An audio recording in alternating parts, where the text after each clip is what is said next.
Hi, this is Brenda and Elaine. Welcome to our After the Show episode, where we go deeper into what we learned from our conversations with guests.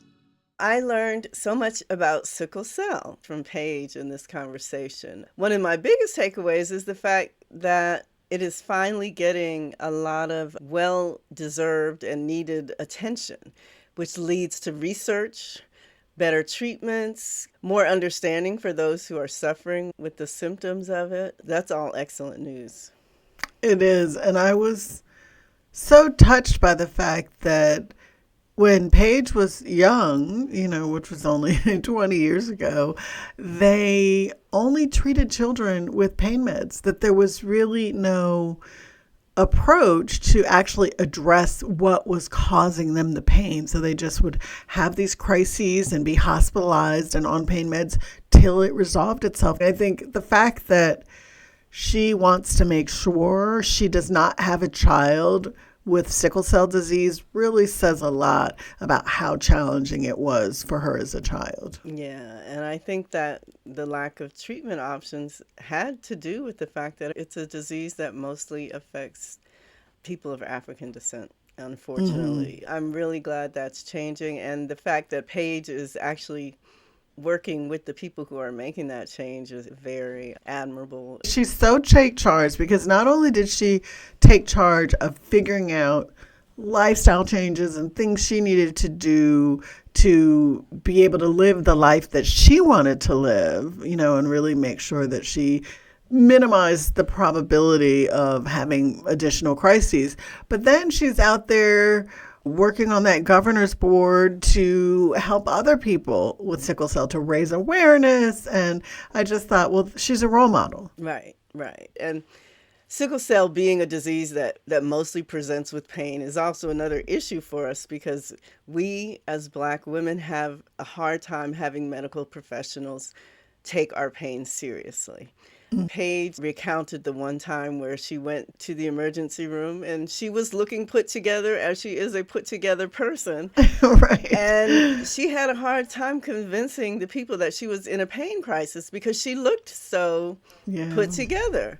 This reminded me of another guest who talked about when they were going to the hospital, they had to make sure that they combed their hair and they looked good because they were afraid that if they got to the hospital and they were looking a mess, that people would think they were some kind of homeless person or someone. And even a homeless person deserves everyone deserves good care. No, I agree. But it's just, it's this tricky balance. Right. We have to fit in this little narrow lane. And, we don't have the luxury of just presenting and being authentically ourselves because we're always afraid that we're going to be judged or perceived a certain way if we don't fit in this lane. And that is tiring. Yeah, it's tough. It's tiring, but you know who I want to remind us about is Barbara Collins, because when she thought that she was having a stroke, she went into the emergency room, and I remember this clearly. She said, no triage. Right? Like she went in there and was like, let me tell you, we're not going to triage. I'm having a stroke, and we're going to do something about it now. And that says a lot, too, also about the people on receiving end of this, because not everybody is going to make, those assumptions, and some people are there doing the right things. But it's just a thought that we always have in the back of our mind because it's a real possibility for us, especially when we're in a medical emergency. Yeah, and that's the thing about emergencies is you never know how you're going to be looking. I remember last year when I had that really bad concussion, and one of the reasons I didn't initially go to the ER was because I felt too sick to go to the ER. Like I felt so bad and dizzy. I couldn't imagine sitting in an ER, which is crazy, right? Because, but you know how it is once you get there. I've been in ERs. Right. And so my doctor was like, that was foolish, Brenda, because what she said was call an ambulance. So if you're too sick to sit in the ER, call an ambulance, and at least professionals will be caring for you from the time they pick you up from your house. Because that's like the last thing we ever want to do is call. Never called an ambulance. But if I were that sick again, I would call an ambulance. Well, okay. That is a good thought. I'll have to be more open to that option.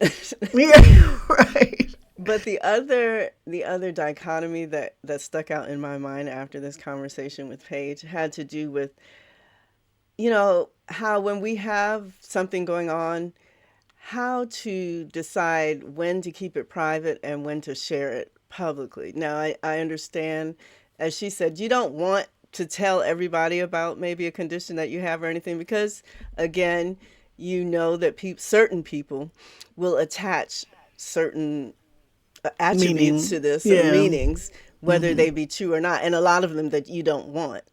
Right. But then you do need to and should share it, in some situations, because sometimes you do need a little extra grace, or you need someone to understand people can support where you are and get support. So it's a balance trying to figure out when and how and who to feel comfortable sharing this with, and when you should keep it private. And all of that speaks to having trusted community.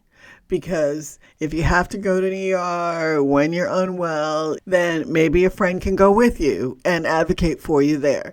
If you are having a situation where you need a little support, again, your trusted community can step in. Right. And so we should be intentional. This is a lesson that I need. Something else that this conversation with Paige made me think about, the fact that people who do suffer with sickle cell mostly are dealing with pain.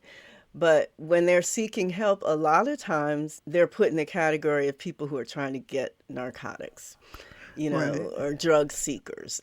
And so they don't get maybe the quickest and the best care, because for some reason, when these people look at them and they don't know their history and they don't see anything outwardly wrong with them, they think that they're just coming in to try to get some drugs because they're drug abusers.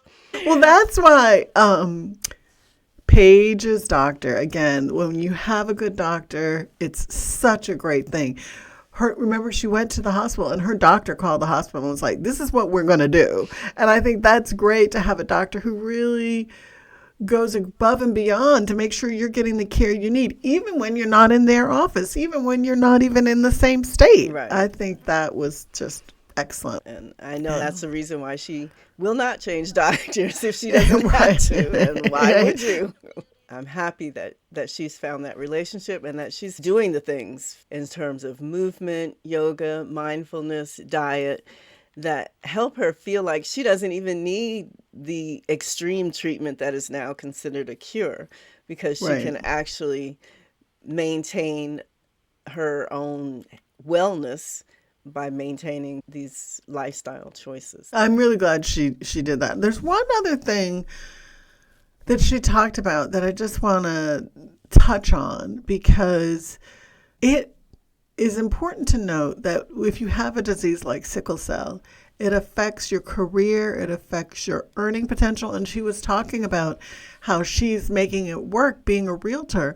But, think about that challenge of having to figure out what career you can pursue, not just based on your skills and talents and interests, but based on the limitations that a condition you have puts on you. And so I think, as we often say on Body Wealth, giving grace, being kind, because maybe someone's not able to earn a living because of a condition they have. And that's why we need actually government policies to make sure that everybody is well cared for. That's true. And that also reminds me too about the mental crisis that she went through in college that time, when she was just in pain constantly, and how that can affect you if you don't see an end in sight for the pain that's so extreme. Makes you think really hard about what your future is. And the fact that she had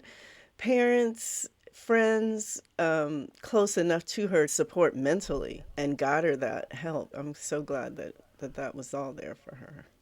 I am too. Also, I was struck by in that part of the conversation was the fact that she was in her parents' home in this deep depression, but it was her friend who was talking to her on the phone who then called her mother and said, hey, you got to check on Paige. She's in a serious situation. And I think that that's interesting because sometimes we communicate with friends differently than we communicate with our parents. So it is great that her friend took the initiative to call her mother to make sure her mother knew what was going on. So it was great to learn a lot about sickle cell. It was wonderful to see how Paige is thriving with sickle cell. Yeah, and how she's helping to change the landscape around treating and curing this disease. So thank you, Paige. Let us know what you learned from this guest. If you want to support Body Wealth, please subscribe on Spotify, Apple Podcasts, or YouTube. We'd also love it if you give us a 5-star rating and write a review letting us know what you love about the show. The Body Wealth podcast shares personal stories to inspire you. It does not constitute medical advice. For that, we encourage you to work with a trusted healthcare provider.